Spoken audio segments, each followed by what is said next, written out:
Pebbles Hindi. ईमानदारी।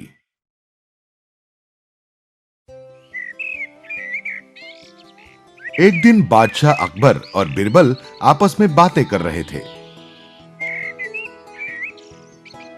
बीरबल, मुझे लगता है कि हमारे राज्य में सारे लोग बहुत ईमानदार हैं। कह नहीं सकते जहांपना, आजकल लोग पहले जैसे ईमानदार नहीं रहे। तुम ये कैसे कह सकते हो? तो ठीक है, मैं इसे कल प्रमाणित कर दूंगा।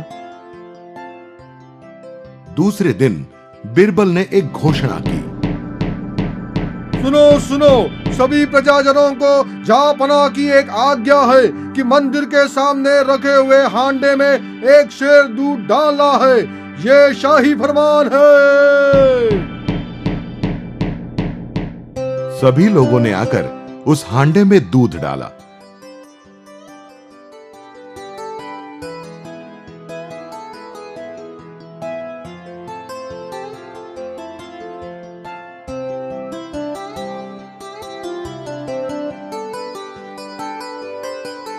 शाम को जब बादशाह और बिरबल उस हांडे को देखने मंदिर गए तो उन्होंने देखा कि उस हांडे में तो सिर्फ पानी ही था। देखा जहांपना, हर व्यक्ति ने यही विचार किया कि इतने बड़े हांडे में अगर वो एक सेर पानी डाले तो किसी की समझ में भी नहीं आएगा। यही विचार करके हर किसी ने हांडे में पानी ही डाला। बीरबल, कल तुमने जो कहा वो सच है। आजकल हमारी प्रजा इतनी ईमानदार नहीं रही।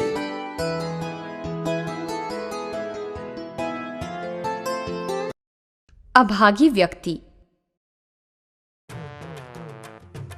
सम्राट अकबर के राज्य में एक बहुत ही अभागी व्यक्ति था।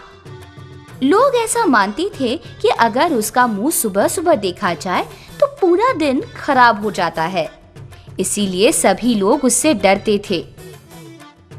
ये समाचार जब अकबर तक पहुंचा, दुर्भाग्यशाली व्यक्ति, उसे राजमहल में ले आओ, हम उसे देखना चाहते हैं।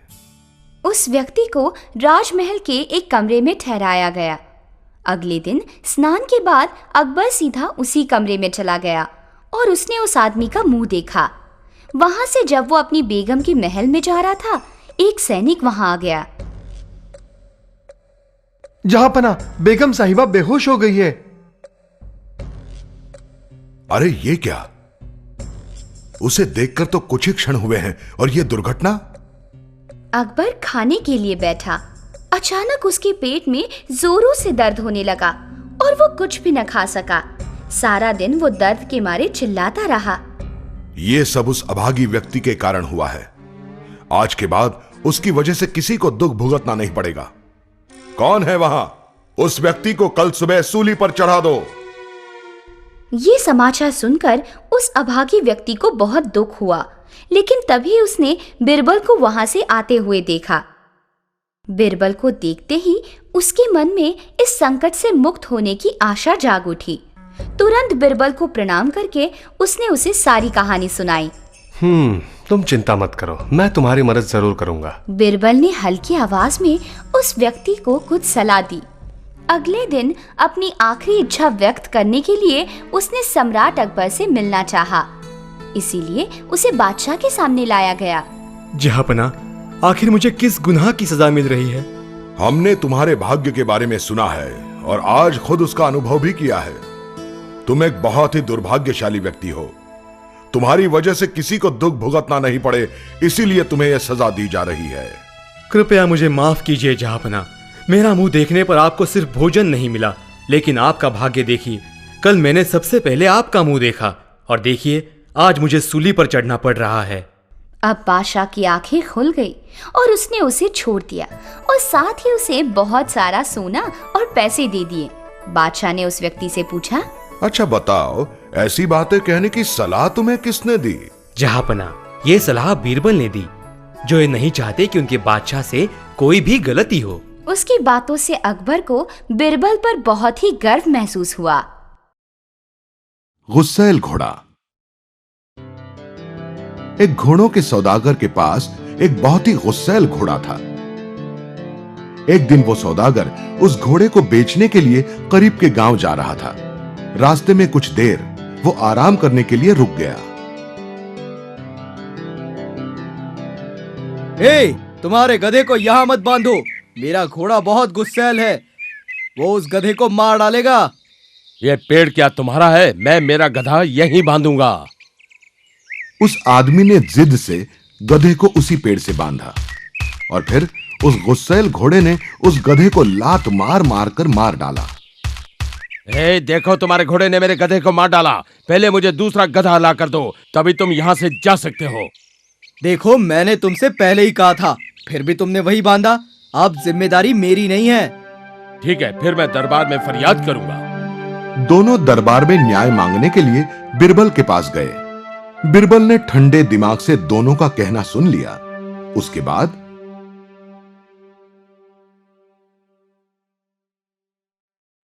इस आदमी के गधे को तुम्हारे ही घोड़े ने मारा है ना? अरे बोलो, बहरे हो क्या तुम? क्या तुम गूंगे हो? महाराज, आप इस पर विश्वास ना करें। ये तो गूंगा बहरा होने का नाटक कर रहा है। जब मैं मेरे गधे को पेड़ से बांध रहा था, तब यही आदमी मुझ पर चिल्ला कर कह रहा था कि तुम्हारे गधे को यहां मत बांधो, मत बांधो, वो तुम्हारे गधे को मार डालेगा। वो तो ऐसे कह रहा था जैसे कि पेड़ उसकी जागीर है। आप इस पर विश्वास ना करें। अच्छा, तो इसका मतलब यह है कि इसने तुम्हें सावधान किया था, फिर भी तुमने गधे को उसी पेड़ से बांधा और वो गधा मर गया। इसका अर्थ तो सरल है, यह सौदागर इसका जिम्मेदार नहीं। अब तुम जा सकते हो। इस निर्णय पर वो आदमी शर्मा कर वहां से चला गया। आधी धूप और आधी छांव।